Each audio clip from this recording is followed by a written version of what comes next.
Assalamualaikum warahmatullahi wabarakatuh. Perkenalkan, nama saya Tirta Eka Aprilia dengan NPM 2461040, matkul Manajemen Keuangan 1, dosen Dr. E. Febrianto SEMM, dari semester 3, Prodi Manajemen A, Angkatan 2024, Fakultas Ekonomi dan Bisnis Universitas Muhammadiyah Metro. Di sini saya akan menjelaskan materi dari sebelum UTS. Pertama yaitu manajemen keuangan. Mengkaji pengelolaan sumber daya uang dengan tepat sasaran dari tujuan bisnis. Manajemen keuangan. Manajemen keuangan itu ada keuangan, marketing, SDM, dan produksi, yaitu mengarahkan perilaku mengoptimalkan uang untuk kelancaran proses organisasi dalam suatu organisasi. Kajian kecerdasan dalam mendapatkan uang dan mengalokasikannya sehingga operasionalisasi perusahaan lancar dan mampu berkinerja baik. Memulai dari sumber daya yang harus dikeluarkan untuk mendapatkan input dengan pertimbangan yang tepat sehingga manfaatnya lebih besar daripada biaya. Manajemen keuangan memuat standar etika, yaitu menjadikan bahwa uang itu merupakan sumber daya. Manajemen keuangan mengarahkan perilaku manajer untuk berpikir positif dalam setiap keputusan keuangan, mengoptimalkan benefit yang normal.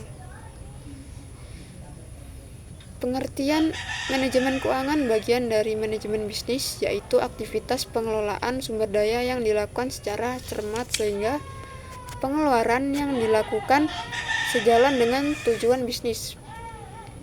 Dari Joseph Massieu, Financial Management sebagai metode pengelolaan sumber daya yang efektif untuk mendapatkan proses yang efisien.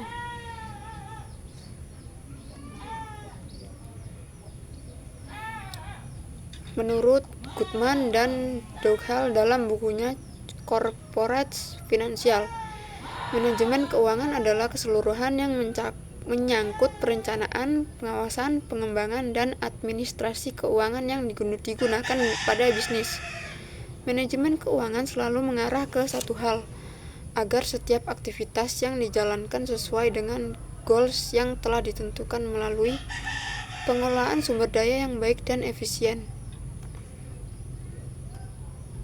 Tujuan manajemen keuangan memaksimalkan keuntungan dengan menekan biaya agar tujuan dapat dicapai secara efektif dan efisien. Memastikan ketersediaan dana untuk kebutuhan operasional dalam mencapai tujuan perusahaan. 3. Sebagai alat perencanaan, pengawasan, dan pengendalian terutama dalam hal pengadaan dan pemanfaatan dana.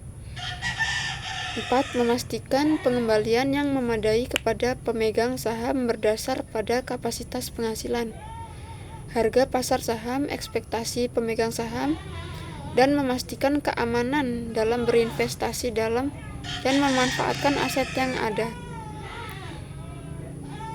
Financial decision adalah keputusan yang berhubungan dengan pengelolaan dan peningkatan keuangan yang bersumber dari berbagai modal yang berpengaruh pada bagaimana sebuah organisasi mendapatkan modal atau dana dan juga cara mengeluarkan biayanya. Ada dua jenis financial decision, yaitu 1. Jangka panjang, struktur modal berkaitan dengan dana yang nantinya digunakan dalam operasional bisnis. 2. Jangka pendek, modal kerja, berhubungan dengan sumber modal baik secara eksternal maupun internal. Materi yang kedua yaitu laporan keuangan dan analisis laporan keuangan.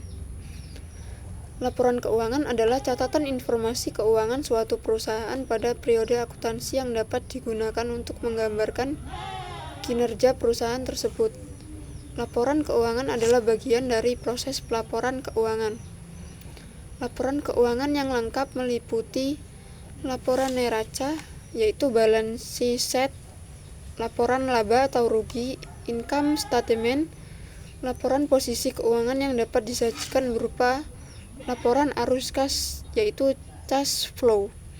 Analisis laporan keuangan merupakan proses evaluasi posisi keuangan dan kinerja perusahaan dengan menggunakan laporan keuangan. Tujuan analisis laporan keuangan, membantu menilai posisi dan kinerja keuangan. 2. Membandingkan posisi dan kinerja keuangan perusahaan dengan posisi dan kinerja keuangan perusahaan yang bersangkutan di masa lalu, perusahaan lain dan industri. Membantu pemakai laporan keuangan dalam mengambil keputusan. Tujuan analisa laporan keuangan bagi berbagai pihak. Bagi kreditur, mengetahui kemampuan peminjam yang diajukan untuk membayar bunga dan pokok pinjaman baik kini maupun pada waktu yang akan datang. Jenis pertanyaan yang timbul dalam analisis kredit. Apa dasar meminjam? Apa yang diungkapkan laporan keuangan tentang alasan suatu perusahaan meminjam atau mengadakan pembelian secara kredit dari supplier. 2. Bagaimana struktur perusahaannya? Berapa besar hutangnya? Bagaimana pembayaran hutang pada waktu lalu? Bagaimana likuiditas perusahaannya? Apa sumber utama untuk membayar hutang? Bagaimana modal kerja perusahaan? Apakah perusahaan menghasilkan arus kas dari operasi? Bagi manajemen untuk mengetahui 1. Seberapa baik kinerja perusahaan dan mengetahui bidang-bidang apa memberikan kontribusi yang berhasil dan tidak. 2. Apakah kekuatan dan kelemahan posisi keuangan perusahaan? Perubahan apa harus diambil untuk memperbaiki kinerja pada masa datang? Laporan keuangan memberikan pandangan yang mendalam tentang status perusahaan dewasa ini untuk mengembangkan kebijaksanaan dan strategi yang akan datang. Yang ketiga yaitu nilai waktu uang, yaitu anuitas. Konsep nilai waktu uang. Uang yang diterima sekarang nilainya lebih besar daripada uang yang diterima di masa mendatang. Lebih awal uang Anda menghasilkan laba, lebih cepat laba tersebut menghasilkan laba. Mengapa bisa disebut demikian? Laba interest adalah suatu hasil yang diterima dari uang yang diinvestasikannya. Compound interest adalah laba yang diterima dari investasi yang berasal laba suatu investasi sebelumnya. Jika nilai nominal sama, uang yang dimiliki saat ini lebih berharga daripada uang yang akan diterima di masa yang akan datang.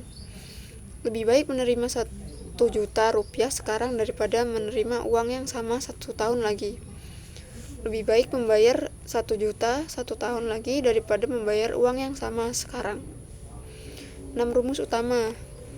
Yang pertama, nilai yang akan datang. 2. Nilai sekarang. 3. Nilai yang akan datang dari anuitas. 4. Nilai sekarang dari anuitas. 5. Anuitas angsuran hutang. 6. Anuitas cadangan penggantian. Anuitas sejumlah uang yang dibayar atau diterima secara periodik dengan jumlah yang sama dalam jangka waktu tertentu. Sifat anuitas, jumlah pembayaran tetap atau sama. Jarak periode antar angsuran sama. Pembayaran pertama dilakukan pada akhir periode pertama. Yang keempat yaitu laporan keuangan dan analisis laporan keuangan. Laporan keuangan adalah catatan informasi keuangan suatu perusahaan pada suatu periode akuntansi yang dapat digunakan untuk menggambarkan kinerja perusahaan tersebut. Laporan keuangan adalah bagian dari proses pelaporan keuangan. Laporan keuangan yang lengkap biasanya meliputi 1. Laporan neraca balance sheet. 2. Laporan laba atau rugi yang biasa disebut income statement. 3. Laporan posisi keuangan yang dapat disajikan berupa laporan arus kas, yaitu cash flow. Analisis laporan keuangan merupakan proses evaluasi posisi keuangan dan kinerja perusahaan dengan menggunakan laporan keuangan. Tujuan analisis laporan keuangan: membantu menilai posisi dan kinerja keuangan. 2. Membandingkan posisi dan kinerja keuangan perusahaan dengan posisi dan kinerja keuangan perusahaan yang bersangkutan di masa lalu, perusahaan lain dan industri. Membantu memakai laporan keuangan dalam mengambil keputusan. Bagi kreditur, untuk mengetahui kemampuan si peminjam yang diajukan untuk membayar bunga dan pokok pinjaman baik kini maupun pada waktu yang akan datang. Jenis pertanyaan yang timbul dalam analisis kredit. Apa dasar meminjam? Apa yang diungkapkan laporan keuangan tentang alasan suatu perusahaan meminjam atau mengadakan pembelian secara kredit dari supplier. Bagaimana struktur modal perusahaannya, berapa besar hutangnya, bagaimana pembayaran hutang pada waktu lalu, bagaimana likuiditas perusahaannya, apa sumber utama untuk membayar hutang, bagaimana modal kerja dari perusahaan, apakah perusahaan menghasilkan arus kas dari operasi. Bagi manajemen untuk mengetahui seberapa baik kinerja perusahaan dan mengetahui bidang-bidang apa memberikan kontribusi yang berhasil dan tidak. Apakah kekuatan dan kelemahan posisi keuangan perusahaan? Perusahaan apa harus diambil untuk memperbaiki kinerja pada masa datang? Laporan keuangan memberikan pandangan yang mendalam tentang status perusahaan dewasa ini untuk mengembangkan kebijaksanaan dan strategi yang akan datang. 4 kelompok analisis. 1. Analisis rasio keuangan. Analisis dengan membandingkan rasio-rasio keuangan baik perbandingan internal maupun perbandingan eksternal. 2. Analisis tren. Analisis untuk mengetahui perkembangan naik dan turunnya komponen dalam laporan keuangan. 3. Analisis common size. Analisis dengan menghitung presentasi unsur-unsur dalam neraca ke total dan aset dan unsur-unsur dalam rugi laba ke total pendapatan.